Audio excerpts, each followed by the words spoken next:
जहां तक बात है पाकिस्तान पीपल्स पार्टी की, उन्होंने अपनी पूरी संजीदगी के साथ ये कोशिश की कि पीडीएम की पीठ में छुरा घोंप दें। ये दोगला पॉलिसी नहीं चलेगा।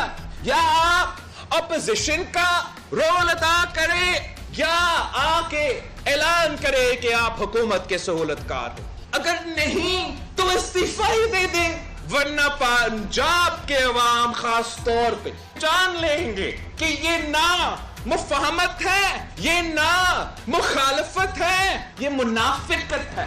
जब आपके बीच में मीर जाफर उठेंगे तो कुछ फर्क तो पड़ेगा। अगर हमने बिलावल ही को पीडीएम कहना है तो फिर एस्टेब्लिशमेंट के हाथ में कौन खेला है? पीटीआई का ब्रैकेट कौन हुआ है? फिलहाल हुआ है। ये जो ऑफर उनके पास आए हैं वो ऑफर हमारे पास भी आए हैं, हमने नहीं माने।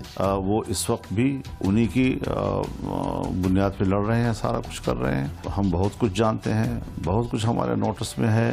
पीपल्स पार्टी ने बहुत नुकसान पहुंचाया पीडीएम को, और उस मकसद को जिसके लिए सब इकट्ठे हुए थे। एक बड़ी जमात होती थी पीपल्स पार्टी, उसके चेयरमैन है, बात सोच समझ के करनी चाहिए। हमसे नाराज हैं कि उन्होंने पीडीएम को इतना मजबूत कर दिया था कि हमें पीठ में छुरा घूमना पड़ा। ये सब उन्होंने काम कर दिया। वो तकलीफ हुकूमत जानती है कि असल में मुकाबला जियालो से है।